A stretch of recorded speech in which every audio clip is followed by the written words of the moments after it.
To some people, modern dating is too cold and detached. They say that choosing a partner should be different from choosing an air fryer. I take a different view. With a larger pool of dates to choose from online, there's less need to pussyfoot, allowing both parties to be honest and save time. I've cut dates short after just a few minutes, and vice versa. One woman told me, thanks, but no thanks. Your shoulders are too narrow, and the ear on the right-hand side of your head sits slightly higher than the ear on the left-hand side of your head. Both perfectly fair comments. Some people don't take it too well. I told one date that I preferred women who don't wear glasses. She said, is that so that they can't see what you look like properly? And whilst I laughed in the moment, I did think, what a nasty woman. But this afternoon, I do have a date. All set? Not with her. Yes. Oh. Pop the heated seat on. I know you like that. Yes. Just level one. Don't want to boil your ass. First dates are always fraught with uncertainty. For peace of mind, I arranged to meet in a coffee shop with a big window and have my assistant take a photo from a state-of-the-art camera phone. Go. We then compare it with my date's profile picture to see if there's been a breach of trust. How do I zoom in? Just widen your fingers. Well... On the screen. Oh. Yeah, that's the back of her head. Well, she turned away. Right, well, OK, I'm going to have to get her to turn around. This time, be ready. Right. Hello? Hello. Caught in traffic, I'm afraid. That's all right. Interesting fact about the building opposite you. There's a nest under the eaves that they say belongs to a couple of black-winged kites, but you have to look quite closely. Are you looking? Yeah. Anyway, as I say, I'll be about 10 minutes. Why are you saying you're 10 minutes away when we both know you're not? I can hear the same ambulance down the phone as I can outside this place, so you're not 10 minutes away. I don't appreciate being spied on. Well, that's a shame. She must have been pretty smart to piece that together. You said you quite like clever women. No, I said I liked quite clever women. Then crucial difference. I forgot to say my girlfriend Katrina left me for my best friend Darryl Flench. Daryl's round at Katrina's. You can see their Range Rovers. Yeah. When the three of us were all parked next to each other, it was red, white, and blue. It used to look like the Union flag, wrongly called the Union Jack. But without me, it's just the St George's flag. Well, that makes you Scotland. Yeah, quite like Scotland. The Romans never conquered the Scots. Nope. That's what Hadrian's War was all about. Yeah. I mean, those two won't know that. They're thick as pig shit. Shall I bang the horn? No. No, I'm not going to. Oh, Katrina. Lovely to see you. You've got my record player. Yes, it's in the garage. Help yourself. It might sound a bit crackly, though, because I put the old stylus back on, having removed the one that I paid for. Whatever. Oh, and bad news. Yeah, 2 mice have eaten through your Bose speakers. Well, how's that happened? Because I rubbed some cheese on. That's mature. What, me or the cheese? Hey, how's your big brown boy? Daryl is fine, thank you. No hard feelings whatsoever. Oh, should tell him to try Viagra. All right, I'll tell him next week at the Bahrain Grand Prix. What, you got tickets for the Grand Prix in the stands, probably? Pit lane access, full hospitality package. If you've got the money, you're more than welcome to join us. Do I want to fly to the Middle East and get heat stroke while I watch some men change tyres quickly? I think I'd rather be on a long-haul flight in economy class in the middle seat with Noel Edmonds on one side and another Noel Edmonds on the other. And guess who the air stewardess is? It's Noel Edmonds. Pathetic. My encounter with Katrina had gone well, with friends agreeing the Noel Edmonds line was as good as anything you'd hear from a professional comedian. I now know I should have left it there. Alan Partridge! What an audience, what an audience. Yeah, looking good, looking good. Where are you from? Norwich. And where are you from? Norwich. And where are you from? Norwich. Where are you from? Norwich. And where are you from? Norwich. What else has been going on? I went to the supermarket the other day, Nick down there, And I've got that. I could not believe how many milks there are. We've got too many milks. Come on. Oat milk, hemp milk, soya milk, rice milk, buffalo milk, condensed milk.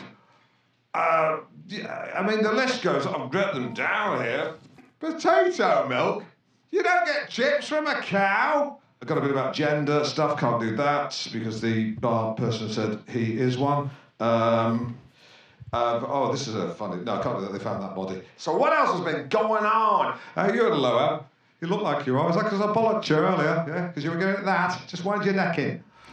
Looking at the footage now, I see a troubled, funny man indeed. Fucking crucified you, mate. For while others say it was objectively funny with strong gags and good crowd work, to me something feels off, like seeing a tattooed toddler or Nick Ferrari dancing. Hey! That's your arse! Any more news, Anne? No, just said second series in the bag, you're all on board, details to follow, and who left this coffee cup here? Sorry, Alan, I meant to clean it last night. Yeah, well, that's not good enough. You're sacked. What? I will not have uncleansed coffee cups in Partridge Productions. The plague started from a mal-attended surface. What are you doing, Alan? You're sacked too. Why? Because you do this all the time. What? Yeah, see, you did it again. Yeah, you're definitely sacked.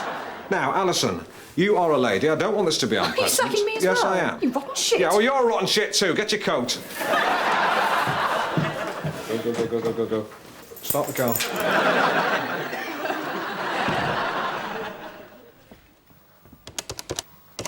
Hello, it's Alan again. I've locked you all in the boardroom so you don't get me. You can't leave by the fire escape. I haven't got a second series, just didn't have the guts to say that earlier. It's a bit like doing my radio show, this, isn't it? You're listening to Up with the Partridge. Bye! Oh, hello, Gil. What's the door locked? To keep you out, you thief!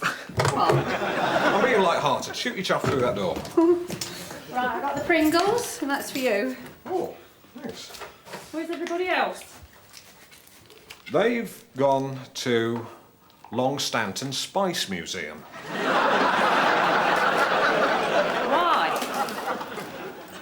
I said, congratulations, you've got a second series. We can't celebrate with the Spice Girls, so why not get your asses down to the Spice Museum in Longstanton? I mean, you know, it's not just spices. No, it's all about the spice trade. Yeah. They've got a model of a slave boat. It's very big, and you press a button, you hear all the slaves going, whoa, like that, you know, because they've packed them in too tight. Listen, Jill, I really like you, but... I like you as well. Oh, thanks. You're packed in a bit tight.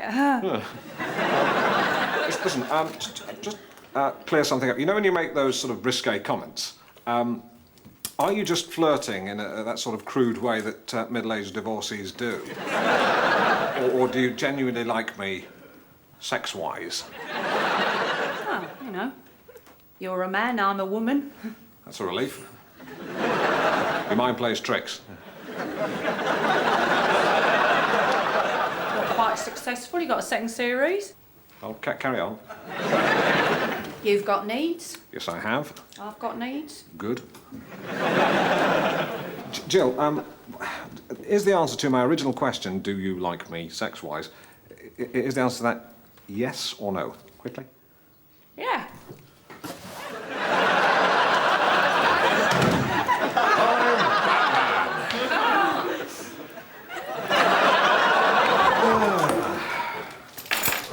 Lion bar? No, I prefer fingers. Yeah. Chocolate ones? Don't mind, really. Jill, you are so dirty. It's quite refreshing. You call a spade. Actually, you'd probably call it a big tool, wouldn't you? So what we're going to do together then? Norwich is our oyster. Jill, do you like owls? That's quite nice, I suppose, yeah. I know a cracking owl sanctuary. How about it? Unless you can think of anything better. Could go shopping. That was the best full English breakfast I've had since Gary Wilmot's wedding. It was really superb. Oh, yeah, I'd have that 3 times a day if I could, but, I'd be dead! It kill you. Yeah, it's cholesterol. Scottish people eat it. Few of them make 60. Why are the holes in my Daily Mail? I do collage, look. I cut out the heads of you two, and then I put on top of space clothes. Oh, I see. And the idea is that you two are going into space. Yes, an interesting thought. You should send it to the fan club. I already have. Oh. You're not just sexy, you're also a very good fan club member. I also write to tell them that my boyfriend is very good friend with Bono. Yes, I am. When you want to introduce me? Yeah. Can I put in journal that I am very good cook of full English breakfast? Yes, you can. In fact, I've made a few notes. Yes. Bacon, 10 on 10. Button mushrooms, bingo. Black pudding, snap. Minor criticism, more distance between the eggs and the beans. I may want to mix them. I want that to be my decision. Use a sausage as a breakwater. But I'm nitpicking.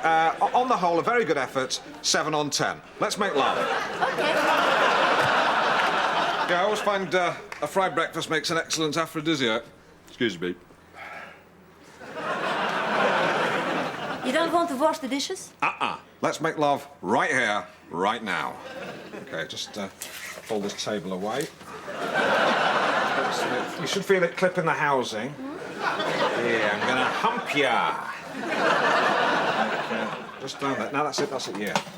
Like Deputy Dog would hump ya. There we go. Right. You want fitted sheet? No, we'll just use a large beach towel. Alan, I'll buy you another present. What? It's a London love taxi. Ah.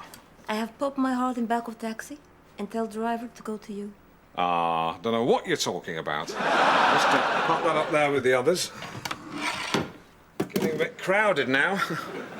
Like London. Which I spell S-H-I-T-H-O-L-E, shithole. Let's start with some petting.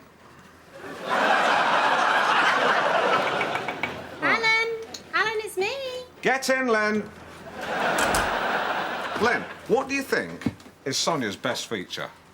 Her hair. Nope. Her neck. Try again. Her eyes. Her Oh, no, it's going to eyelashes. take forever now. It's her feet, lovely dainty feet. I don't like big feet, reminds me of gammon. Have you decided what you're going to call the house? I've narrowed it down to Lord House, Ace House, and the Cinnamons. Why don't we call it our house?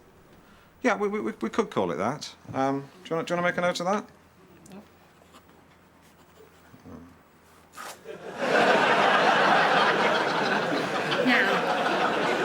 Now, Alan, I need to know you're completely ready for the Inland Revenue. Have you got all your receipts? Yes, some are on a spike over there, you've got some in a fat envelope, and the rest are in a shoebox, which I threw off a ferry. That was a low point. Now, be prepared. These tax people can stay indefinitely. Lynn, if I have to put back my Roger with Sonia one more time, I'll be fit to burst. I'll have to resort to Plan B. Do you mind me watching Poirot on UK Gold? No, as long as you pop the earphones on. Oh, you have. Look at her. Dead to the world. She's sitting in the exact spot where me and Sonia have it off. So are you still doing it twice a day? Yeah, you know, diary permitting. Careful you didn't give yourself a heart attack. No, it's actually quite good for you. It's good for you. It's cardiovascular exercise, because if you think about it, it's like press-ups, isn't it? I suppose, yeah, because you're sort of working the major muscle groups, like, you know.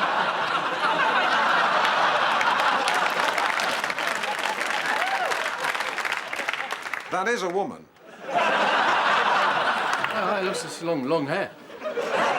Could be Brian May. Oh, no, that's not his cup of tea. That's the other one. God rest his soul. Actually, I've got a book signing to do later. I've got to pop up to Choristers and get the PA. All right. They haven't lost it. The security's terrible. Probably even let some like you in. That's ridiculous. I know, and the person who stole your front door. Oh, there's Sonia, talking to the Builders League. Yeah. Oh, God. Just take normal photograph into Snappy Snaps and he put photo on cushion. And this cushion is called scatter cushion. It's brilliant. I call it the scatter love cushion. Because it represents my love for Alan. You could sit on his face. What do you mean? You could sit on Alan's face. You know, it's a joke. It's a very filthy joke. And Alan is hitting. Whoa! That's English for stop a horse. He's being very disgusting. What did he say? He said, I sit on your face. Have you been spying on us? Sonia, I'll handle this. Go and sit in the static home. Sorry about that. And here is the woman herself to tell us more about her new series that shines a light on women in science. It's writer and broadcaster Dee Gilhooly. Just to clarify, by the way, some viewers may mistakenly think that your second name is Hooley and your first name is Deagle. In actual fact, your second name is Gilhooly, your first name is Dee. That's a full name, not an initial. Yeah. Welcome. Wicked to be here. Cool. So you're perhaps best known as one of the regulars on Radio 4's Woman's Hour. Which, by the way, guys, well worth a listen. Oh, I wouldn't have had you down as a fan, Alan. Well, it's a curious story. I was actually stuck in traffic and Classic FM were playing music from an advert which I dislike. So I found myself listening to Woman's Hour and I thought, this is actually good. Tell your friends. I did. I told 10 men and they will tell 10 men and they will tell 10 men to tell 10 men to tell 10 men. It sounds like the kind of song you'd sing on a coach trip, but it's actually true. Now, your radio series focuses on trailblazers and groundbreakers in the field of science. Bang on, yeah. It's a chance for some brilliant, lesser-known women to have their stories told, you know what I mean? So, with all due respect to your Ada Lovelaces or Rosalind Franklins, we're going to be looking at women under the bonnet, as it were, the fuel in the turbocharger. Because there's some fascinating women here. We're talking Vera Rubin, Nettie Stevens, Cecilia Payne. I mean, brilliant women. Oh, kick-ass women. Yeah, Cecilia Payne's actually is an amazing story. A British astronomer, got her doctorate at 25, boom. And she wrote a paper on the composition of the stars, but was persuaded not to publish it by her colleague Henry Norris Russell. Years later, her findings were published and credited to, you've guessed it, Henry Norris Russell? Bingo. You still with us, Alan? Yeah.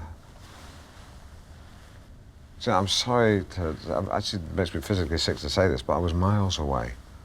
Which shows this is a real problem within men, isn't it? What I will say, the purposes of clarification, is you don't put fuel in a turbocharger. It's a small turbine housed within the exhaust that utilises excess gases, loops them back round, increases power output. So small capacity engine, big hike in power, very efficient. That was told to me by an engineer in oily overalls called Karen. Woman. Fair play. Yeah. Well, because women in jobs like that have to put up with their fair share of jeering, you know, even now in 2018, and they just have to accept it. If I can just speak as a male, I'm sorry, I have sinned. I've stood on the pavement with other men and slow hand clapped as I watched a woman try to parallel park. And that's wrong. And I think if I saw the same thing happen today, I would just, shout out instructions. Or just leave her alone. Yeah, I'd shout out instructions or just leave her alone. I'd ask her which she prefers. Or just leave her alone. Or just leave her alone. Yeah. These issues need to be aired by women. We're still seeing powerful men harassing women when all they want to do is do their jobs and be left alone. Amen. Hey, women. I mean, I feel you. I feel you. I don't mean I feel you. I wouldn't do that unless I was your doctor or your boyfriend.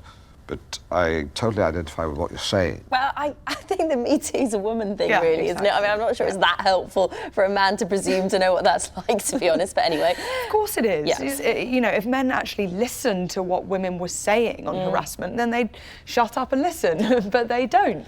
So we're still seeing the same things time... I've been sexually harassed.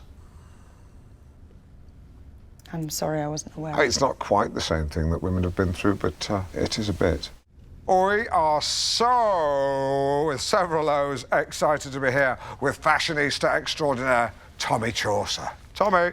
Hey, and excited is right, because today is all about the skirt. After 2 years of heavy tailoring with all manners of trouser, baby, the skirt is back. Okay. So cop a feel of these. Now, our first skirt is a circle skirt, modelled by the beautiful Kirsty. Hello. Just £65. She can't be. Oh, you mean the price? And it's a skirt that's an expression of joy. It's summertime, it's good times, it's light, it's airy, and it's fun. It's a happy skirt, Yes. isn't it? It's Yeah. very elated. It's over the moon. It is. It's chuffed to bits. Can't wipe the smile off its No, face. it's billowy. Like a windsock. Like a Is windsock. it? Or like a tent. Yes, Or, a marquee, wedding marquee, like maybe? a big wedding marquee that's not been moored properly. That's right. And you can see exactly what the skirt does for Kirsty's posture, the way she walks, the way she holds herself. And wow, Kirsty owns it. Really? Oh, well, thank you for bringing it in, Kirsty. I mean, she makes it work for her. Oh, totally, yeah. I mean, Simon. Yes. Say something. It's got a beautiful silhouette. Yes, I mean, it is a great shape. It really is. I would also add that it's comfortable, modest, and good for Sunday best. Useless. And it's got 2 poppers, so you can adjust it if you do change in size or once a month, possibly. Because when a woman enters the menstrual stage of a feminine cycle, she will swell around the tummy.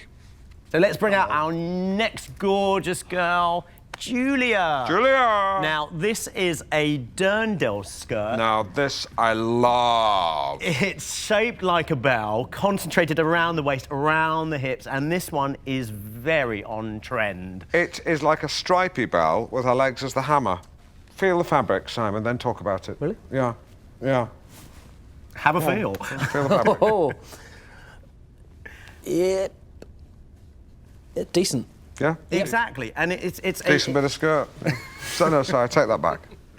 Well, it's saying Dolce Vita, Roman holiday. It is, it's saying... Molto bene! Molto bene! Molto bene! Molto bene! Not that loud, but, you know...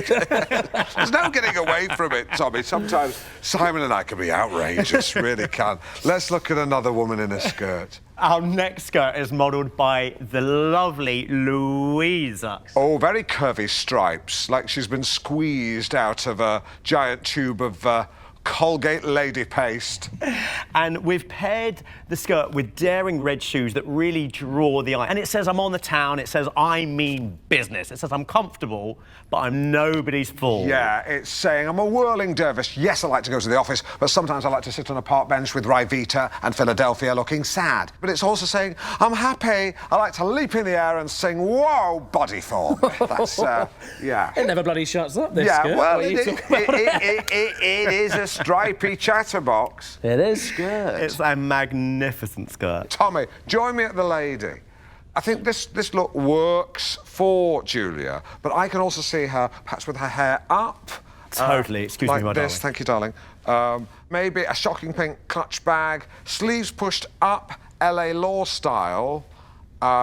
Totally. Hair up, daytime casual, hair down, one word, accessorise. Wrist, neck, ears. Head, shoulders, knees and toes. No. Nails, lots of colour, accessories where you can really let your hair down. Yeah, although I've just told you to put it up to me. She's smiling.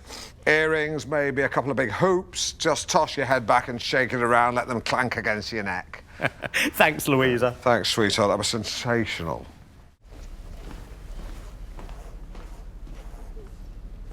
Hilary Couchman, Dr. Hilary Couchman. How long have humans been swearing?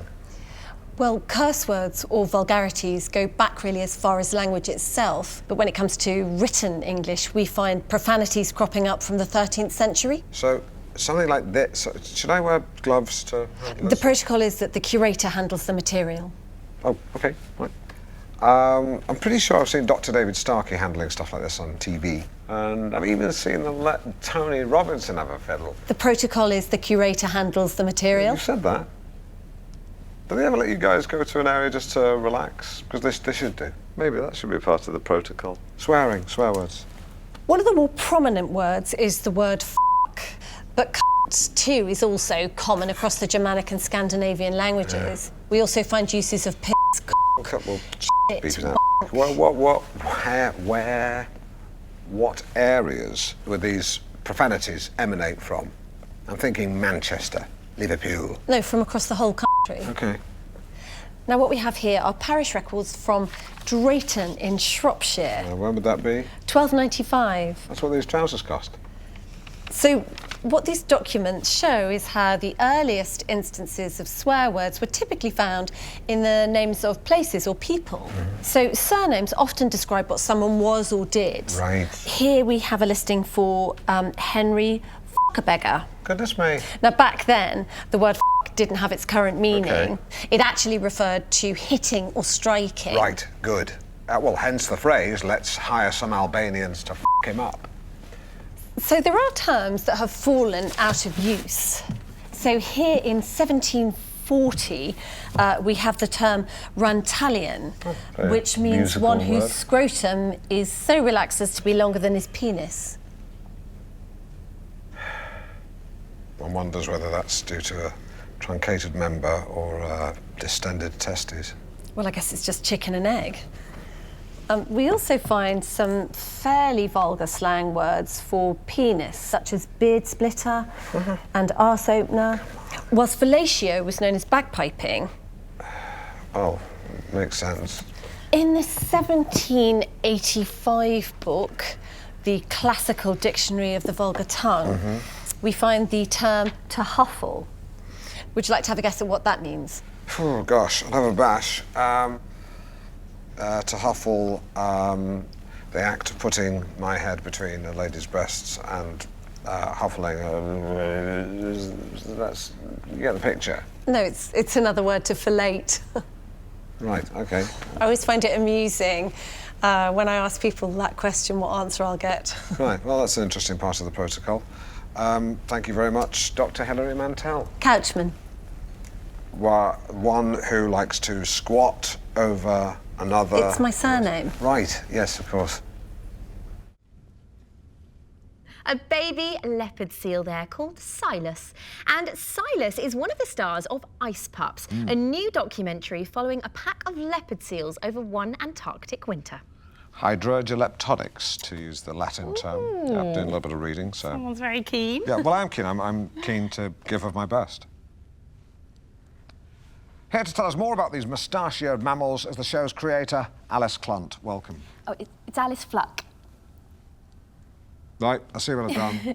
So, Alice, this isn't your first time getting close to the animal kingdom, is it? Once upon a time, you were shortlisted in the Shell Wildlife Photographer of the Year competition. Many moons ago, yes. The oil company, Shell? They used to sponsor it, yes. Well, do you know what? Good for them. I mean, you know, they get a lot of stick, don't they, for the Exxon Valdez oil spill. But then they sponsor a prize for animal photos, and you think, maybe it's time to take a fresh look at Shell. But tell us about ice pups, because leopard seal pups really are the most incredible animals, aren't they? They really are, Jenny. I mean, what you see in the pups and hopefully in the film is their spirit and their personality. Because don't forget, these guys are living in the most inhospitable place in the whole world. You know, they are tough. You do not want to mess with a leopard seal. Well over a ton, teeth like giant daggers, top speed of 20 knots. A German U-boat commander would kill for velocity like that. Awesome. Well, what you see in the film, they do have this wonderfully playful side as well. And how? They toss penguins around like a rag doll and batter them against the sea till they're dead. Just wait for it, for fun. Brutal. Well, they're mischievous, certainly, and that comes from just being so intelligent. Well, the Allies trained them to deliver mines strapped to their backs to scuttle enemy craft in harbour. Boom, successful. We don't really touch on that on this film. This film is more about them in infancy and adolescence, and hopefully it's one the whole family can enjoy. Wrong tone. Wow, they're plucky little so-and-sos, though, aren't they? They have to be. You know, they're only weaned for a month, and then it's up to them to fend for themselves. Oh, breaks your heart, doesn't it? When you're around them such a long time, it is hard not to get attached. Oh, I think I'm a bit in love. Bless them. They're the most adorable little creatures. They seem to have such personality. You almost want to give them a name. Well, this one's called Silas. Yeah, but I know. I mean, a better one, though, like Richard. Oh, I don't know whether to eat him up or wear him. Do you know what I mean, though? I suppose Eskimos do both. Well, you find leopard seals in the Antarctic. Falklanders, then. Now, Alice, the film ends with the sound of a seal cry, and it's quite a sound, isn't it? Actually, let's hear it.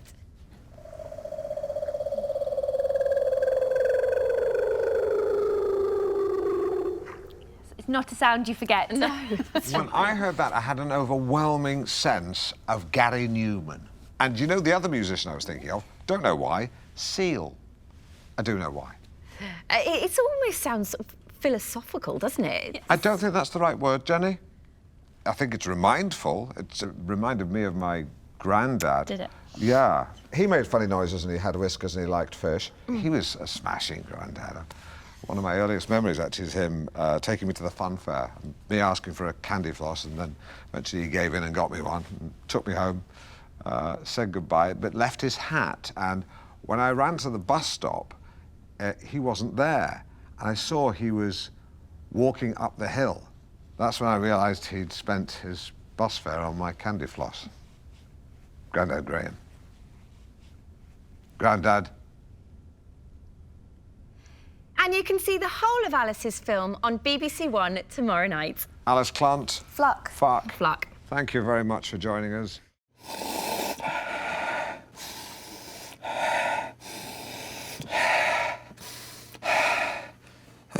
I was slightly hyperventilating then. Used to lead to lead to panic attacks. Jesus, not now. Whew. What were you getting? A panic attack. Oh no, the bouquet. Well, I'm not. It's been a while since I've used, wine words. Oh, well, people use all sorts of words to describe wine. I mean, vanilla, melon, straw. Surely only livestock know what straw tastes like. It's just a hint. Yeah, it's just a hint. And with red wines. Yeah, wines have hints. Yeah. Have a go, Alan. What did you get from that? Pepper? Yes! Really? Yes, Yeah. No, that is a very, that's a very peppery wine. Lots of pepper, lots of pepper. Yeah, I didn't even have to think of it. As soon as it was my nose, bang, pepper. Amazing. Well, you've got a good nose. Like you. What's next? That's a very, now that's very familiar. Yes, now that's, what is it? Currants. No, it's very specific.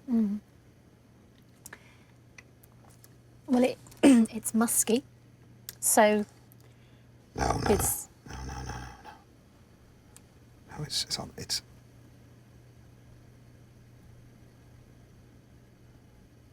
berries. No, the Rosie, that's wrong. Sorry.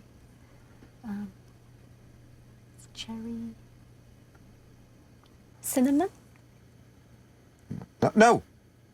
This wine tastes of chewits. Oh. Oh well, I've never Have we got any chewits?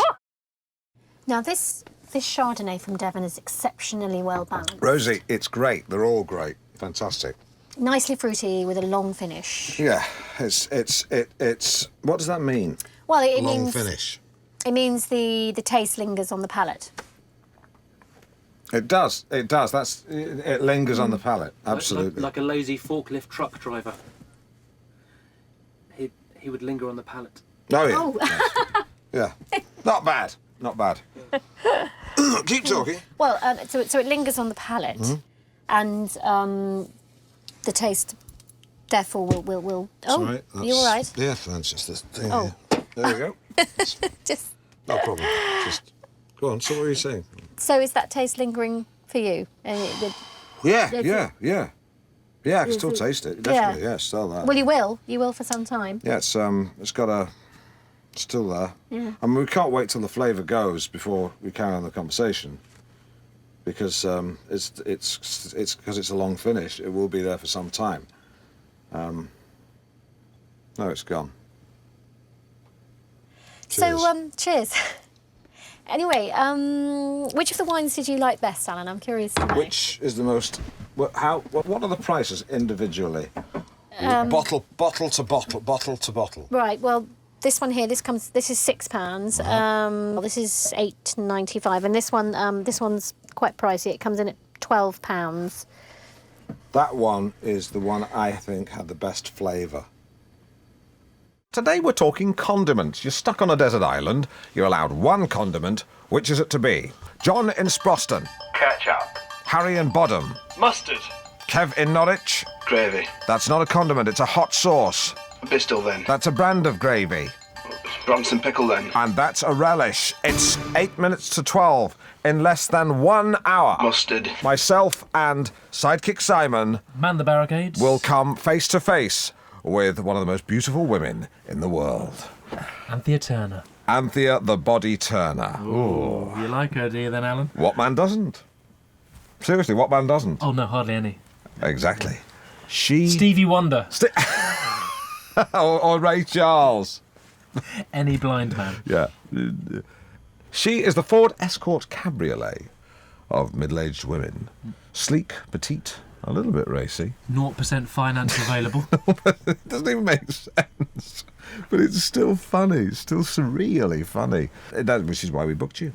Power steering. By the way, please don't text in. The woman/car thing is exclusively for myself and sidekick Simon. We're just doing that. What's that word you used? Riffing.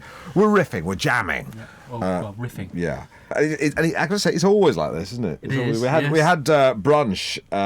Well, I had lunch on Sunday. Yeah. You had lunch because I would turn up at about 11:30. Yeah, and then I pitched up about 12:10. He pitched up at 12:30, like blooming rolls in like Lord Vader, Lucan, and what did you order? I had the Thai fish cakes. Yeah, that's right. No, don't tell me what I had. I had the. I had.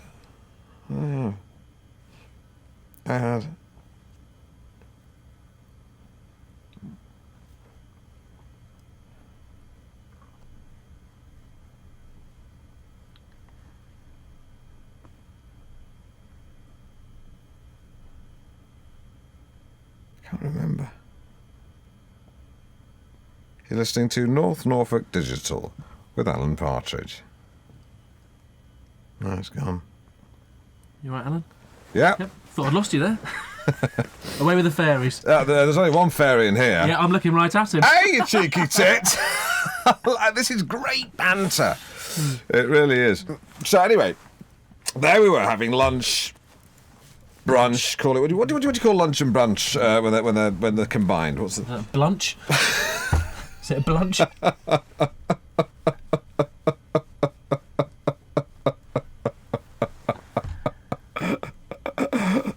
That's excellent. Really good. And I'd got the supplements, hadn't I? We spread the supplements out on the coffee table, and I think we had a bit of a tussle over the motoring section. We did a bit. We locked horns. We grappled. We wrestled for them. We didn't wrestle, but you gave me a bag of crisps, didn't you? Yes. Cheesy onion, cheese and onion. Cheese and onion. And now normally when I open a packet of crisps, I open them at the top, but Simon showed me a technique whereby you splice the packet down the side, lay it flat, and share the contents. Hippie style. And I think, in all seriousness, it was at that point that I realised that here was a guy who's prepared to push the envelope. Cheers. Yeah. I'd love to see you open an envelope, probably do it in a very unconventional way. OK, I've come up with a list, a top 10 list of things not to say to a customs officer. Time for travel update with Chris Gifford. Kippers, that's what I had. Now, before I tie a belt round your upper arm, slap your vein and inject you with a pure dose of Genesis, I have to say I am being harangued into throwing my own hat into the ring for Norfolk's greatest person. So in I go. This is unbelievable. How Delia Smith can be within one vote of Horatio Nelson, it really is beyond me. If you want to vote for a food-related hero, may I suggest Turkey Baron Bernard Matthews. Bernard slays, I know this because he's a friend of mine, close to 7 million turkeys a year, which is doing it for about the best part of 30 years. He has slaughtered close to 250 million birds for your eating pleasure. Not personally, of course, the process is highly mechanised. No, Bernard's not actually wrung the neck of a turkey for a couple of years, and even then it was for a charity event. It's great to be around him. Depending on your point of view, he's either responsible for the biggest ornithological genocide of recent times, or he is the greatest farmyard-to-table strategist of the last 100 years. And I know this for a fact because he is my confidant, he's tantalisingly close to producing the 10-pence turkey. What a thought. He's actually shown me around his factory recently. Very, very liberal of him. He said, you can go anywhere you like, Alan. Apart from one room. He just stood in front of my path and said, don't go in there. I said, I thought you said I could go anywhere. He just said, just drop it. And all the love went from his eyes. Chilling. Anyway, I'd like to suggest Bernard Matthews as Norfolk's greatest person, along with my own hat, which is still in the ring, along with all the other candidates' hats. Middle of the day? You bet. Middle-aged? Maybe. Middle of the road? No way. Tina, how can you put Horatio Nelson beneath Delia Smith? Now, there's a thought. I think Delia's great. Don't get me wrong, Deals is a cracking cook and a very attractive older woman. But Nelson masterminded the defeat of the entire French and Spanish navies before being shot in the neck and subsequently kissed. Well, OK, but could he cook a good spag bowl? Oh, well, you know, you're being humorous, which is fine. No, I'm being serious. Well, people only abbreviate when they're being jocular. You said spag bowl. Say the full words. If you're going to take this seriously, say them. Say it. Spaghetti bolognese. Thank you. Let's wrap this up. I think it's run its course. We'll look at the results for Norfolk's greatest person. My hat's in the ring.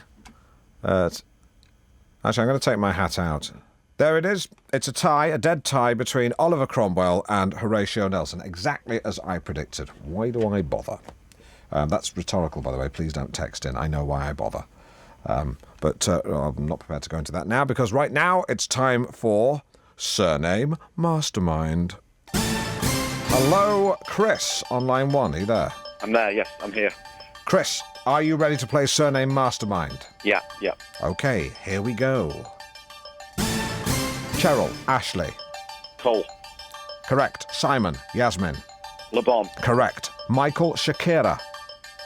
Kane. Correct. Rod, Alana. Hull. No, Stuart. Dave and Samantha. Cameron. Yeah, that's right. Knowing me, Alan Partridge. Knowing you, Wanda Harvey. Uh-huh. Uh-huh. And knowing me, Alan Partridge. Knowing you, Bridie McMahon. Uh-huh. Uh-huh. Bridie McMahon. Bridie McMahon. Lovely name. That's the kind of name you imagine an Irish, flame-haired, fiery woman to have in a film with John Wayne, isn't it? You just imagine him saying, Bridie McMahon, I'll have you over my knee and give you 6 of the best. And you'd be saying, oh, I'll have nothing to do with you. Keep your hands to yourself. You know, but of course, in the end, you marry him. And, but of course, that's not going to happen. You're a lesbian. And you're Wanda. Wanda, I was just thinking, actually, if you married Glenn, you know what your name would be, don't you? Wanda Ponder. But that's not going to happen because you're, you know, and so's he. I don't want to get bogged down in this whole nest of gay vipers. Have you got a question? Yes. First question. What's it like to be a lesbian? Well, you're asking us to sum up the experience of millions of women in one media-friendly soundbite. If you could. Well, I can't. Well, you're going to have to, love, if you want to make it as a TV presenter. Well, with all due respect, considering we have a series which runs for 24 weeks, I think we've... 24 weeks? I only got 6. Well, perhaps the BBC thinks our show is going to be 4 times as good as yours. No, they don't. Now, you two, you're both lesbians, we know that. I don't mind, it's not a problem. Does it bother you when you hear people use these slang expressions? What slang expressions are you referring to? You know, the usual. Lesbos, lesers, lesby friends, dykes, bull dykes, Dick Van Dykes, spare rib ticklers, cat flaps, bag baggage handlers and left luggage. Do those names hurt? Where are you getting all these names from, Alan? Just names. Yeah, that you and the guys thought up in the office? No, we didn't think them all up. I mean, Lesers and Dykes can't take the credit for those. OK, now, let's talk about your show, because I've got to. Now, tell us, what's it about? Well, next week, Jeanette Winterston will be reviewing the latest gay fiction, and this should interest you, Alan. We have a women's football team. And also, in the next show, we have Kitty Mayhew from the British Museum. She'll be looking at some Etruscan earthenware depicting early gay iconography. Fantastic. Are you interested in gay? No, I just realised an anagram of Alan Partridge is Great Drain Pal. You can get the word Pratt out of Partridge, too. Yeah, I know. And Alan is an anagram of anal. Yes. I'm well aware of that. So, anal dirge Pratt. I didn't know that. That's a good one. It's a very good one, that, yeah. I've been trying to think of one for Glenn Ponder. So if you can help me out there, that'd be good. Now, your new show. Porn legend. Sorry? Porn legend. It's an anagram of Glenn Ponder. Yes, you're absolutely right. Glenn, are you a porn legend? Well, my boyfriend thinks so. Yeah, all right. I don't want to get bogged down in that whole gay hornet's nest. Your new programme's called Off the Straight and Narrow. It's a bit of a mouthful, isn't it? Well, we call it OTSAN, or OTSAN for short. Nearly an anagram of Satan. Carry on. It's not your horse. We couldn't get your horse, so it's just a horse. Now, isn't he a beauty? She. Yes, you're absolutely right. Sue, we've got the horse, we've got the jump. I know I've sprung this on you, but will you rise to the challenge? Will you jump the jump? Oh, no, I can't. She doesn't want to do it. Do you want her to jump the jump? Yeah. Will you jump the jump? No, I really can't. This is a concrete floor, and it was. I mean, the horse has very delicate legs, and it would damage the horse. Can we gaffer tape some sponges to the horse's hooves? No, that wouldn't work. I mean, it would break the horse's legs. It really can't be done. Please don't break my legs, she's saying. Don't do that. All right, get rid of the horse and the jump.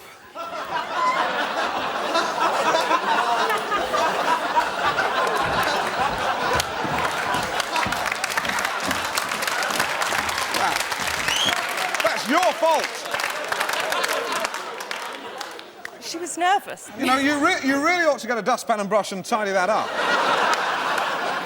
That could have been spectacular. We could have had a horse jump, now we've got a lump of dung. Sorry. Well, that's it. I've got nothing else to say. No more questions. No. Have you got any questions? Have you ever ridden a horse? Yes, I have. So I went pony trekking when I was a schoolboy in Cornwall. Gosh. It's like one of your stories, that, isn't it? Ladies and gentlemen, Sue Lewis.